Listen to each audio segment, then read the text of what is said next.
Olá pessoal, tudo bem? Sejam bem-vindos a mais uma aula aqui do nosso curso de História dos Estratégias Militares. Eu sou Marco Túlio, professor de História, e hoje nós vamos falar de um período que eu estou chamando de Brasil Império I, tá? É claro que essa é uma denominação genérica, né? Não é universal, digamos assim, nos estudos históricos, mas nós utilizamos ela aqui, né, no nosso curso para nos referirmos ao período que contempla, né, o chamado período joanino até o período regencial, passando pelo primeiro reinado. Então, só para a gente relembrar aqui a nossa cronologia, nossos estudos de hoje vão de 1808 até 1840. Ué, mas quais são esses marcos? O que está acontecendo aqui? Preciso que você saiba isso. 1808 é o quê? Transferência da família real para o Brasil, né? Em 1840 é o momento de quê? Momento da coroação de Dom Pedro II, beleza? Que encerra o chamado período regencial. Então, dentro deste período aqui, nós temos o período joanino, né, o primeiro reinado e o período regencial, tá bom? Tranquilo? Essas datas não vão ser cobradas na sua prova, mas mesmo assim é importante que você tenha esses marcos cronológicos aí para você se situar em alguma questão que de repente traga alguma data, tá bom? Tranquilo, pessoal? Bom, então vamos começar pelo período joanino, né? Esse que vai de 1808 até 1820, 1821, tá bom? Bom, e o que é esse período joanino, na verdade? Para a gente entender esse período, nós temos que agora direcionar a nossa atenção para Portugal. O que estava acontecendo em Portugal e na Europa como um todo nesse contexto?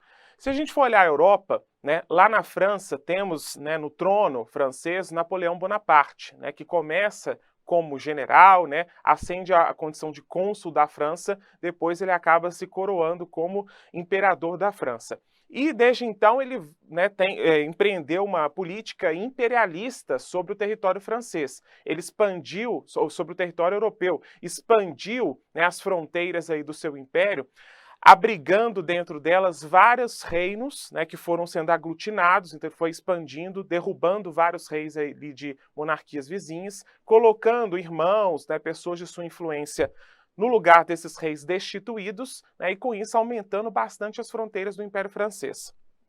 E chega um contexto, né, em que ele vê como único obstáculo para esse processo de expansão a Inglaterra. Né? A grande rival da França napoleônica é a Inglaterra, que era certamente a maior economia, né, europeia desse contexto. Né? Nesse momento, a Inglaterra já tem a sua marinha bem destacada, né, no cenário europeu, ela tem uma grande influência no comércio aqui marítimo, então, né, Napoleão vê a presença da Inglaterra como um grande obstáculo para suas pretensões expansionistas.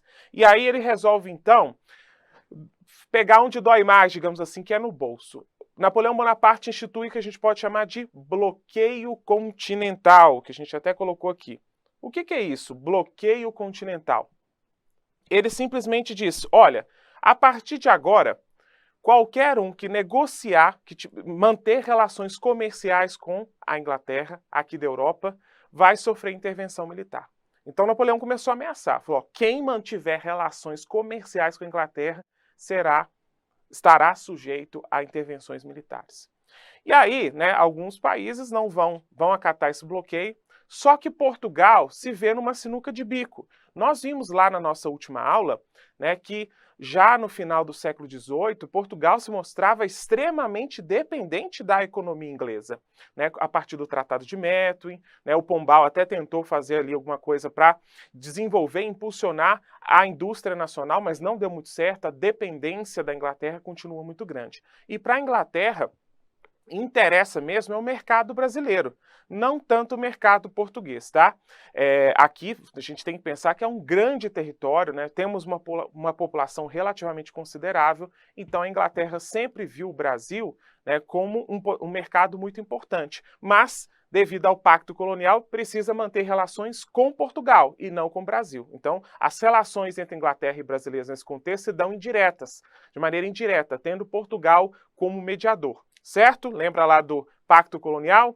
A colônia só pode comercializar com a metrópole, por isso que a Inglaterra não comercializa diretamente com os habitantes da colônia. Beleza? Bom, então Portugal, não poderia cumprir esse bloqueio continental, porque no final das contas, a sua economia era extremamente dependente dos ingleses. Então eles pensaram assim, se eu cumprir, né, naquele momento quem estava à frente do poder era o príncipe regente Dom João. Né, ele não era rei ainda, mas a mãe dele se encontrava muito doente, ela tinha uma doença, um transtorno mental, ela foi afastada do trono e ele assume então como príncipe regente. E ele se vê numa sinuca de bico. Ele pensa assim, bom, se eu cumprir esse acordo, se eu não cumprir esse acordo, a França vai me invadir. Né? Eu estou sujeito aí a ser deposto do trono pelas tropas napoleônicas. Agora, se eu cumpro esse acordo, eu corro o risco de sofrer alguma represália da própria Inglaterra, que é a minha grande parceira comercial aqui, né, e sou, infelizmente, dependente dela. Então, Dom João fica naquela sinuca de bico, mas optou, no final das contas, para manter relações com os britânicos.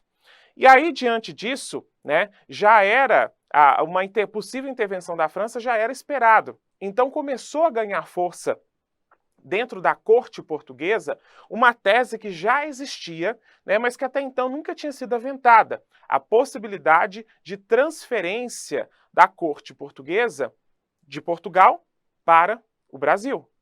Essa tese já existia e existia por algumas razões. A gente tem que pensar, né, que a região mais rica, né, era o Brasil, rica em ouro, né, rica em açúcar, rica em vários produtos. A economia forte do Império estava aqui, beleza? Então essa tese já existia. Só que ela nunca tinha sido posta em prática. Mas chegou um momento que Dom João, né, estando ciente aí desse projeto, dessa tese, ele resolve acatá-lo, resolve abraçá-lo e com apoio dos próprios ingleses. Ele é a única forma dele continuar rei do Império Português, né? Assim ele transferiria a corte para o Brasil e, ao mesmo tempo, manteria também relações com a Inglaterra. Então ele nem seria destituído do trono e nem precisaria boicotar a Inglaterra. Então, diante disso, ele toma uma decisão extrema, né, transferir a corte para o Brasil.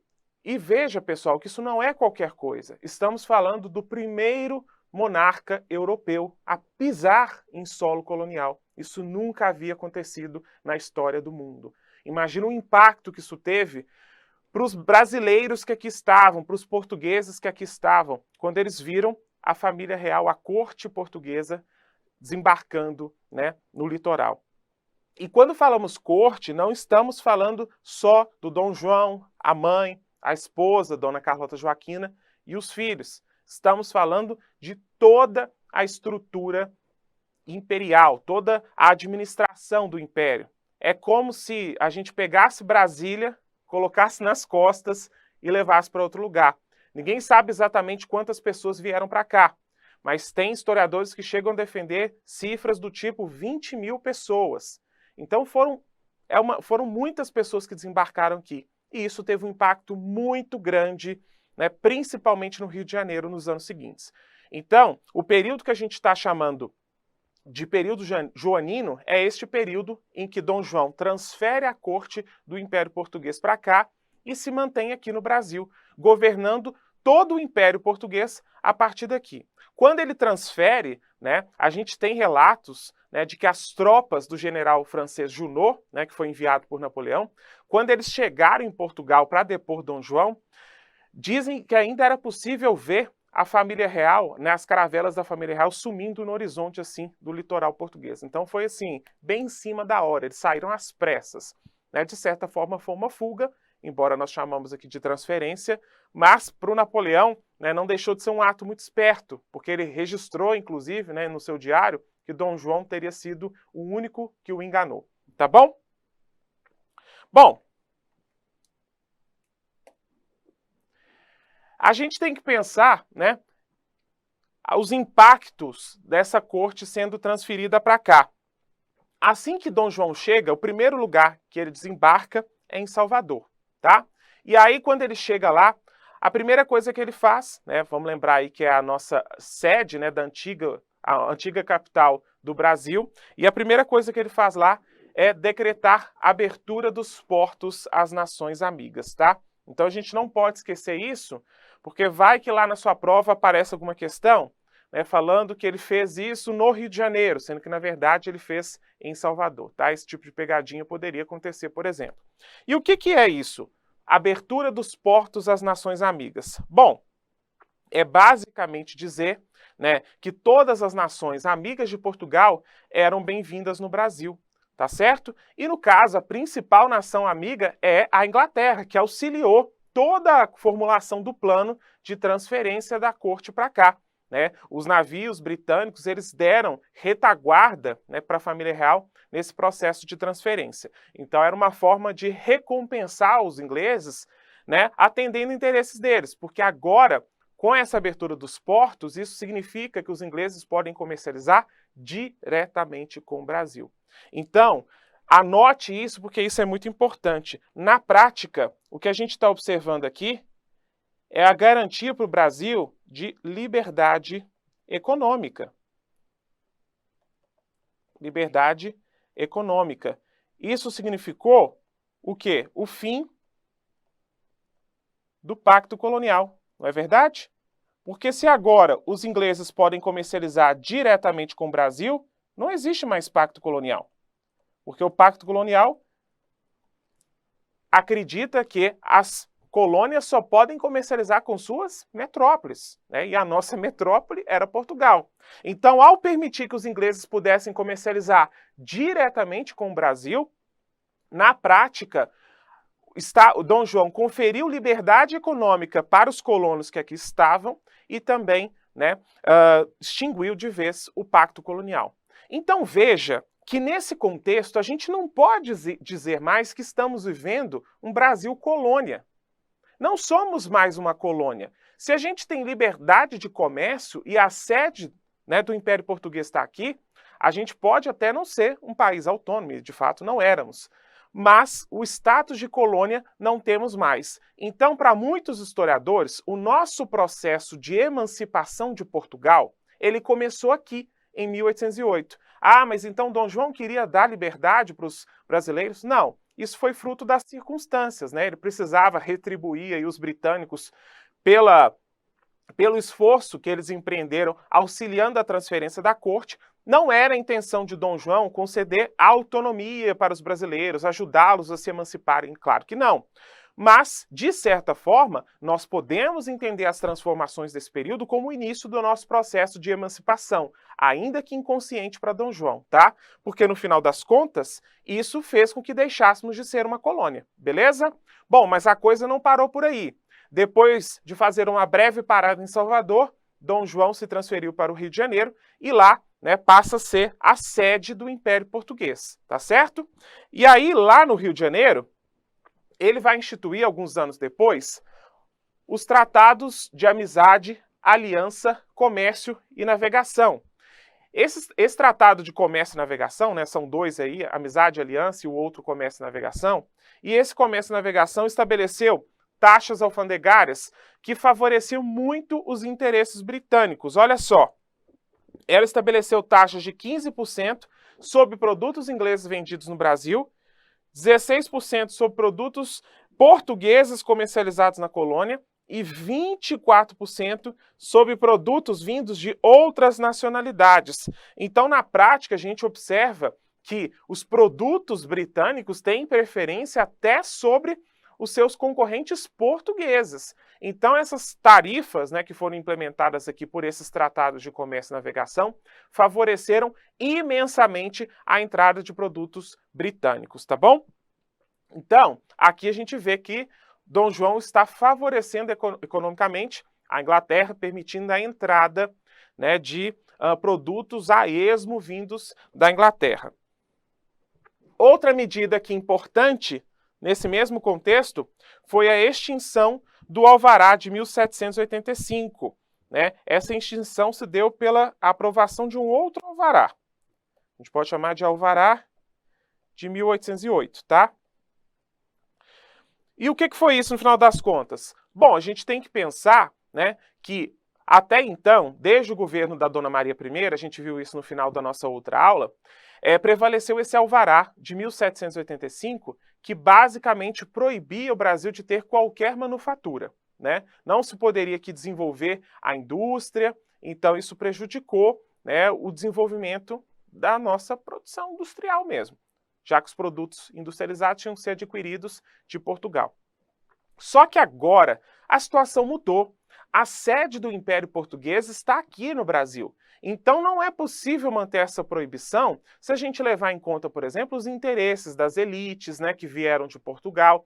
É preciso sim nós termos aqui algumas manufaturas para atender, né, as demandas dessa corte que se instalou aqui. Imagine só, né, precisar de um produto manufaturado e ter que esperar de Portugal, vir de Portugal. De forma alguma. Então, diante disso, Dom João extinguiu o alvará da mãe, o alvará de 1785, né? E aí, com isso, em tese, ele libera, permite a instalação de manufaturas no Brasil. Só que atenção, essa liberação não favoreceu, não foi acompanhada de um surto industrializante, porque no final das contas, essa abertura dos portos, né, conferida à Inglaterra, somada às tarifas alfandegárias do Tratado de Comércio e Navegação, né, que também favoreceram os ingleses, isso vai, no final das contas, gerar, né, a entrada de produtos muito mais competitivos do que qualquer produto que seja feito aqui, né, já que esses produtos não custando tão barato, né, tem uma qualidade boa se comparada a outros produtos que começam a ser feitos aqui. Então a nossa indústria, no final das contas, vai ser prejudicada, né, por esses acordos tarifários implementados, né, pelo Tratado de Comércio e Navegação. Então, por mais que a nossa indústria esteja liberada para começar a se desenvolver, isso não aconteceu diante da nossa dependência econômica dos ingleses, tá bom? Deu para entender? Isso é importante, isso pode estar na sua prova. Show? E aqui eu trouxe até um texto, né, um texto pequenininho, de um autor chamado Gilberto Freire, que ele reflete um pouco, né, esse contexto de dependência dos ingleses. Né? É um contexto que a gente pode dizer que há uma britanização da nossa economia, já que o nosso mercado, né, sofre uma verdadeira enxurrada, né, de produtos vindos da Inglaterra, e produtos até muito exóticos, né, se comparados ao nosso clima, às nossas necessidades. Olha só o que ele diz. Já foi dito, e por um inglês, que tão ávida era naquele tempo a exploração pela Inglaterra dos mercados sul-americanos, que tudo mandavam para o Brasil, pouco importando que fossem ou não produtos adaptáveis ao clima ou próprios para as necessidades da gente brasileira. Eram mandados em abundância para o Brasil tropical agasalhos de inverno, aquecedores, patins para gelo. Então chegavam aqui coisas absurdas, né? Mas os ingleses não estavam nem aí, né? O mercado era tão favorável que eles realmente abasteceram ele com qualquer coisa, tá bom? Com tudo. Bom, além dessas políticas econômicas, né, e diplomáticas aí, empreendidas por Dom João, ele também teve que fazer algumas transformações no Rio de Janeiro. A gente tem que pensar que agora somos a sede do Império Português, então foi preciso aí criar algumas estruturas, né, construir novos edifícios, criar novos espaços, porque agora o Rio de Janeiro é a capital do Império, então é preciso, né, alterar essa estrutura, empreender uma reforma urbana para poder abrigar essa elite que veio junto com a família real, tá bom? Então, o que ele faz aqui? Ele recria os órgãos do Estado português no Rio de Janeiro, né, que passou a ser a sede do Império. Aqui há a fundação da Academia Militar, da Academia da Marinha, de uma fábrica de pólvora, do hospital, um arquivo militar e um Banco do Brasil. É interessante a gente ver essas coisas aqui, né, para você que está se dedicando a uma carreira militar, né, é bom saber alguma coisa que acontece nesse período aqui.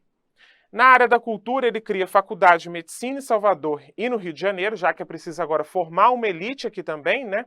Funcionários que vão ocupar essas pastas, então é preciso ter essa preocupação de termos instituições de ensino superior aqui, né, no Brasil. O que mais? É criado também a Biblioteca Real, que hoje é a nossa Biblioteca Nacional, né, lá no Rio de Janeiro, o Jardim Botânico, a imprensa régia, né, que é basicamente a primeira imprensa legal no Brasil e que vai, inclusive, publicar, né, uma espécie de diário oficial, né, fazendo elogios aí a Dom João, valorizando as suas medidas, e a Academia de Belas Artes também. A gente tem aqui, né, uma missão artística francesa, ou seja, vários artistas vindos da Europa, né, eles vêm para cá em busca de trabalho, né? Muitos deles eram ligados ao próprio Napoleão Bonaparte. Depois que Napoleão foi destronado lá da França, eles ficam sem emprego e resolvem bater aqui no Rio de Janeiro, ver se eles conseguem algum serviço. E aí nós temos Le Breton, né, Le Breton, vários artistas que vieram para cá nesse contexto para buscar emprego. Alguns historiadores questionam esse termo missão artística francesa, tá? Mas aqui a gente não vai entrar em detalhes em relação a isso, não. Bom, voltando aqui, né? Então a gente pode dizer que o período de Dom João representou um verdadeiro impulso na nossa produção artística, na produção científica também, porque temos vários cientistas que vêm nesse contexto, e na nossa produção cultural. Beleza? Outro ponto a se destacar desse mesmo período é a política externa de Dom João. Aí eu preciso que você se atente a duas coisas. Na verdade, quando a gente fala política externa é como Dom João se relaciona com os estados vizinhos, com o mundo de maneira geral. E aí tem dois pontos importantes aqui desse contexto. A primeira coisa é a invasão da Guiana Francesa. Por que ele faz isso? Bom, Dom João foi expulso de Portugal, de certa forma, né? Foi diante da pressão exercida pela chegada das tropas napoleônicas que ele resolve transferir a corte para cá. E aí, quando ele chega aqui, ele fala, bom, eu tenho que me vingar de alguma maneira da França, já que ela me forçou a sair às pressas do meu trono, né, de Portugal. Então, assim que ele chega, a primeira coisa que ele faz é organizar, né, um efetivo militar para invadir a Guiana Francesa, que ficava ali, né, o território vizinho ao nosso. A gente viu isso, né, separado aí pelo rio Oiapoque, do Amapá. Então, ele resolve, então, ocupar essa região e ela permanece vinculada ao Império Português até 1815, quando um acordo chamado Congresso de Viena, né, um evento chamado Congresso de Viena, se acordou, né, que no final das contas essa região seria devolvida à França, tá bom? O que mais que acontece aqui? Outro ponto importante, né, nesse mesmo contexto é a decisão de Dom João de anexar uma região chamada Cisplatina, né, que corresponde hoje ao atual Uruguai. Nesse contexto, nós vimos isso, né, na nossa aula anterior, nós sabemos que as fronteiras do Império Brasileiro terminavam com o Rio Grande do Sul. E essa região da Cisplatina era onde tinha aquela colônia de Sacramento, que Portugal tentou muito tempo manter, mas que não deu certo. A gente viu que com o Tratado de Badajoz, ele acabou desistindo, né, de ter uma área de influência na região platina, não tinha mais jeito. Só que agora a coisa mudou um pouco de figura. Por quê? Esse acordo foi feito com a Espanha, não foi? Só que a Espanha agora está sob domínio de Napoleão Bonaparte, porque antes de chegar a Portugal, as tropas napoleônicas também anexaram a Espanha, depuseram o rei de lá e colocaram no lugar dele um irmão de Napoleão. Então, Dom João pensou assim, bom, tecnicamente, agora, né, a Espanha pertence à França. Então, tecnicamente, o território lá da colônia de Sacramento, esse território que eu sempre quis ter para mim, pertence aos franceses. Então é uma chance de ouro, né, para eu aproveitar e anexar essa região. É claro que é tudo uma grande desculpa, né, já que Portugal sempre demonstrou interesse em anexar essa região, ter acesso à região de escoamento de prata, né, que vinha da Bolívia. Então, nesse contexto, né, em que o inimigo dele tomou os espanhóis, tomou os domínios espanhóis, ele resolve então aproveitar como pretexto e anexar essa região chamada Cisplatina, tá? E essa região permanece como parte do Brasil até o primeiro reinado. Nós vamos ver isso em um dos blocos a seguir. Show? Bom, só que essa transferência da corte de Dom João para cá também gerou alguns impasses, né? Também gerou alguns problemas aqui. Que impasses são esses no final das contas? Bom, para começo de conversa, a gente tem que pensar que todas essas transformações que eu citei aqui, que foram estimuladas, né, por Dom João, construção de novas edificações, de novas instituições, né, tudo isso custa muito dinheiro. E de onde que Dom João está tirando dinheiro para isso? Aumentando os impostos, né, que incidem sobre as outras províncias do Brasil. Né? Então, as outras regiões estão, digamos assim, pagando, né, o pato por uma transferência que elas não tiveram nada a ver com isso, né? E favorecendo aí a urbanização do Rio, sendo que elas não têm sequer ligação com o Rio de Janeiro direito, né? O Nordeste, o Norte, tem pouca ligação com o Rio nesse contexto. Então, esse aumento da política tributária de Dom João gera algumas insatisfações, principalmente na região de Pernambuco. Pernambuco, vocês devem se lembrar, né, é o nosso barril de pólvora aqui nesse contexto, né? Várias revoltas aconteceram lá, né? Foi de lá que os holandeses foram expulsos, né, no século XVII, meados do século XVII. Em seguida, foi lá também que tivemos a Guerra dos Mascates, né, onde senhores de engenho de Olinda e comerciantes de Recife se enfrentaram no início do século XVIII. E lá também, né, começou a circular aí no final do século XVIII e início do XIX várias ideias iluministas, ideias muito próximas daquelas que vimos lá com a Inconfidência Mineira e a Conjuração Baiana, que basicamente dizem o quê? Olha, é preciso, né, a gente lutar contra o absolutismo, ou seja, o poder concentrado nas mãos do rei, sem, né, nenhum tipo de participação do povo nas decisões políticas. É preciso reivindicarmos por liberdade, acabar, né, com essa condição de colônia. É preciso instituirmos uma república, muita gente defende isso. Então essas ideias iluministas e liberais começam a contaminar as elites, né, aqui de algumas regiões do Brasil, incluindo Pernambuco.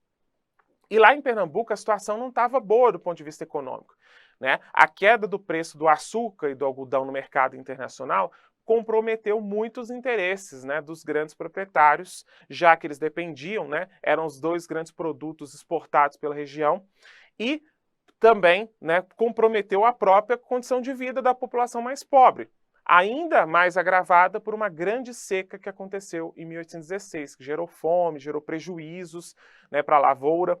Então, nesse contexto, a população está extremamente insatisfeita e fica indignada quando, apesar disso tudo, ainda tem que pagar mais impostos ao Rio de Janeiro. Então, diante disso, algumas pessoas começam a conspirar, né? Conspirar lá na região. Ali, pessoal, nós tivemos até a formação de alguns centros, né? De alguns centros, esse aqui, de alguns centros de difusão, de propagação de ideias iluministas, como, por exemplo, o Areópago de Itambé, que é basicamente uma organização intelectual que discute ideias iluministas, que defende nessas ideias, tá? E esse Areópago de Itambé, ele tinha participação, né, de elites, grandes proprietários e até de padres também. Tem muitos padres que estão aderindo a essas ideias iluministas, essas ideias separatistas, republicanas. Então aqui nós temos uma participação muito importante de vários indivíduos ligados ao clero, tá? Esse Areópago de Itambé, ele foi um centro importante, né, no envolvimento aí de ideias iluministas, e chegou, alguns participantes dele chegaram, no final das contas, a formar uma grande conspiração, né, um plano para, no final das contas, se separar de Portugal, que ficou conhecido como Conspiração dos Suassunas. Né? Ele tinha esse nome porque algumas de suas lideranças tinham um engenho, né, engenho chamado Suassuna, por isso que ficou conhecido assim. No final das contas, essa conspiração não chegou a se concretizar, né? Não foi investigada também, sabe-se lá por quê, e ao mesmo tempo ninguém foi preso. Só que esse Areópago de Itambé, né, do qual muitos participavam, era um centro de discussão ali de ideias iluministas, ele foi fechado. Então, em seguida, né, alguns deles continuam propagando ali ideias separatistas, ideias iluministas, ainda se encontrando nesse engenho Suassuna, tá bom? E alguns deles participar, né, alguns anos depois, na formação de um novo movimento contra Portugal, contra o domínio português, ainda que instalado aqui no Brasil. A chamada Revolução Pernambucana de 1817. Então veja aqui que por muitos anos, né, Pernambuco, mais de 10 anos, Pernambuco começa a difundir essas ideias iluministas, ideias republicanas, né, em defesa aí da separação, da formação de uma república, tá bom? E aí, né, diante dessa crise econômica, né, decorrente aí da queda dos preços do açúcar e do algodão, diante dessa grave seca de 1816, algumas pessoas, no final das contas, principalmente, né, membros da elite, aí, resolveram então pegar em armas, depor o governador, né, extinguiram impostos e aumentaram os soldos dos militares, né, até porque tem participação de militar aqui nesse movimento. Aí, no final das contas, o governador de Pernambuco, né, que era o Caetano Pinto, ele resolve então enviar tropas contra os revoltosos, mas ele chegou a ser derrotado, e aí com isso eles formam um governo provisório chamado de Conselho de Estado, tá bom? Esse governo provisório era para existir até que se formasse aí um governo mesmo constitucional, que se fosse aprovada uma Constituição, né? Eles realmente estão se separando do Brasil aqui, tá? Vale ressaltar então que é um movimento separatista. Separatista. Assim como a Conjuração Baiana, assim como a Inconfidência Mineira. E aí eles criam um governo provisório, institui liberdade de consciência, liberdade de imprensa, tolerância religiosa, defesa da propriedade privada e mantém a escravidão. Não chegam a questioná-la, não. Só que esse movimento não dura muito tempo, né? O Dom João, ele consegue enviar tropas para a região que combatem violentamente aí os revoltosos, tá bom? Vários deles, inclusive, foram condenados à morte. Qual que é a importância desse movimento aqui para os nossos estudos? O que pode cair na prova? Ao meu ver, né, o que tem mais chances de ser cobrado é o contexto que gera essa insatisfação, ou seja, a grande seca, né, a queda dos preços de algodão e açúcar e também os altos impostos legados pela corte joanina, pela transferência da corte joanina. Então, esses antecedentes do conflito podem ser cobrados na sua prova, tá? Eles podem ser associados à sua prova. Talvez essa questão das conspirações prévias aqui não seja cobrado, né? Pelo menos nunca foi. E outro ponto importante também, né, é pensar o que eles chegaram a instituir e, mais do que isso, pensar que aqui nós temos a primeira experiência de governo mesmo autônoma de Portugal. Pela primeira vez nós tivemos um movimento anterior à independência do Brasil que de fato se separou de Portugal, ainda que durasse pouquíssimo tempo. Ainda que no final das contas não chegou até aí completar 2 meses, 3 meses, mas no final das contas foi uma experiência autônoma, tá? Então a gente pode destacar aqui da Revolução Pernambucana o seu caráter pioneiro, no final das contas, né, de separação do domínio português, beleza? Bom, então pessoal, continuando aqui, né, ao nosso governo joanino, depois que é pacificada aí essa revolta, o caminho para Dom João não ficou muito mais fácil não, porque alguns anos depois estourou um outro conflito, só que dessa vez lá em Portugal, mais especificamente em Porto, a chamada Revolução Liberal do Porto.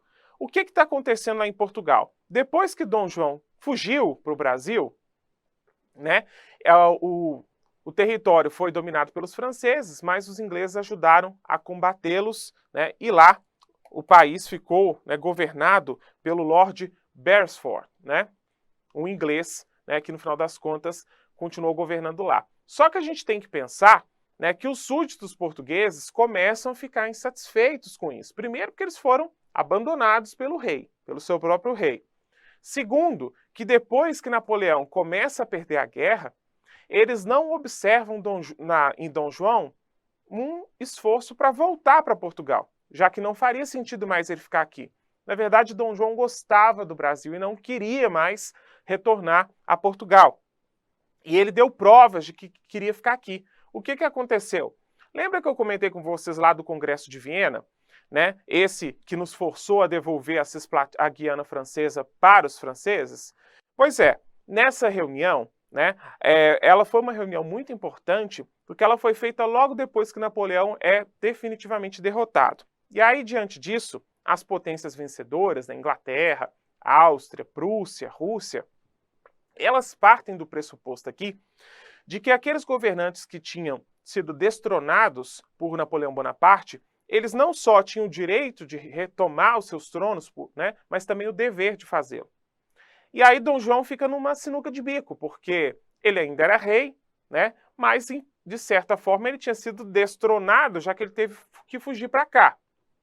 E aí ele fica naquele impasse, porque ele não queria ir embora, mas se ele fosse embora, seria o mesmo que não acatar o que esse Congresso decidiu. Então foi feita uma espécie de acordo. Dom João ficaria aqui, né? Ele queria ficar e ele conseguiu ficar. Só que ele teria que mudar o status, a condição do Brasil né, para no final das contas isso ser reconhecido pelo mundo. Então o que ele faz? Ele elevou o Brasil à condição de Reino Unido, Portugal e Algarve. Então, nós vimos lá, né, que, do ponto de vista prático, 1808 representou o fim do Pacto Colonial. Só que do ponto de vista administrativo, o Brasil continuava uma colônia, tá? Do ponto de vista administrativo. Do ponto de vista prático, não, já que tínhamos liberdade econômica, a corte estava aqui, certo?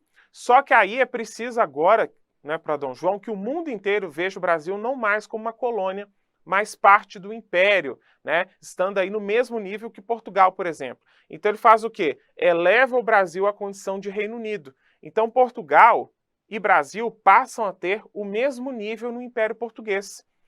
A gente pode dizer que ele confere autonomia administrativa para o Brasil, tá? Então aqui, de fato, deixamos de ser uma colônia de Portugal, tá bom? Bom, aí, com isso, os portugueses perceberam que Dom João ia ficando e não queria ir mais embora. No ano seguinte, né, em 1818, né, 2 anos depois, 3 anos depois, na verdade, Dom João faz mais. Depois que a mãe dele morre aqui no Brasil, ele se coroa rei do Império Português em solo brasileiro. Então ele foi coroado aqui. E aí, diante disso, os súditos portugueses perceberam que ele não ia mais, agora Dom João VI, né, já que ele foi coroado rei, e aí eles, então, no final das contas, resolvem, né, exigir o retorno dele. Um movimento para isso começa a surgir na cidade de Porto, e aí reúne comerciantes, reúne militares, membros do clero. Assim como aquela Revolução Pernambucana, eles também são guiados por ideias liberais, tá? Então, eles querem continuar com monarquia? Sim, mas aqui eles não querem mais manter a monarquia absolutista. Eles querem, né, que Dom João volte, mas que os seus poderes sejam limitados por uma Constituição. Então a gente pode dizer, né, que por influência dessas ideias liberais, eles querem que Portugal deixe de ser uma monarquia absoluta, uma monarquia absolutista,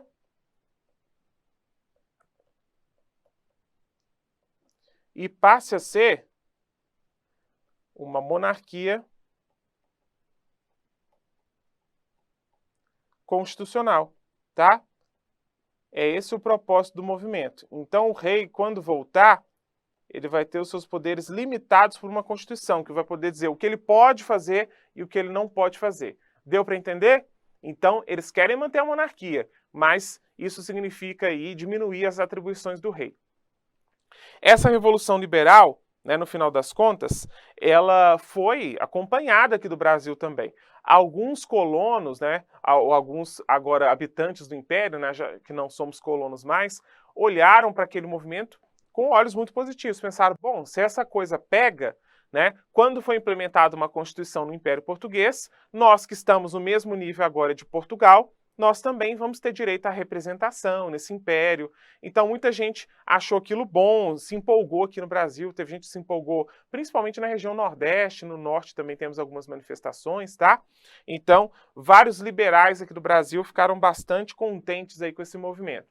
Dom João foi pressionado a voltar no final das contas e acabou resolvendo acatar esses rebeldes lá de Porto, porque ele temeu muito, né, que a sua permanência aqui acabasse comprometendo o seu domínio sobre o próprio país de origem.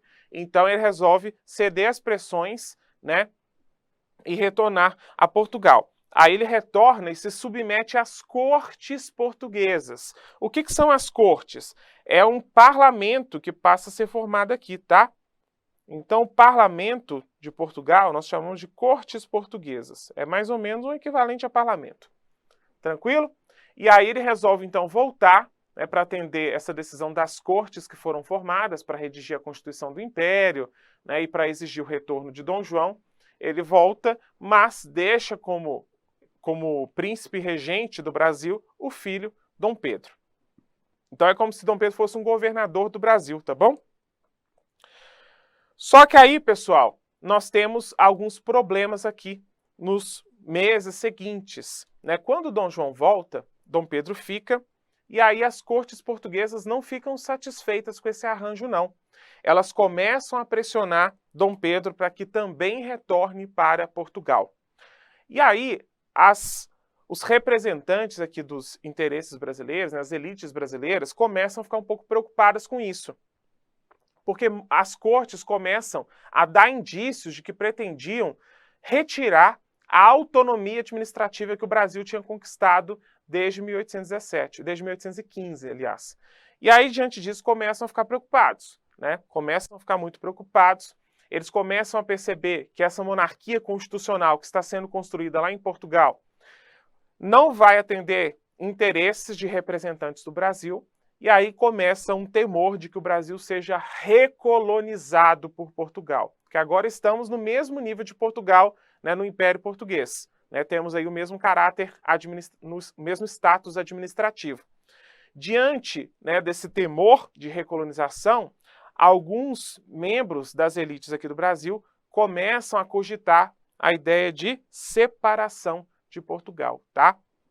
Então, diante da partida da família real, alguns membros das elites, observando, né, que esse retorno da corte poderia comprometer a liberdade econômica que conquistamos desde 1808 e a autonomia administrativa que conquistamos desde 1815, eles resolvem, então, conspirar em favor de um processo separatista, a independência do Brasil, tá? Mas isso é assunto para o nosso próximo bloco, então eu estou te esperando lá.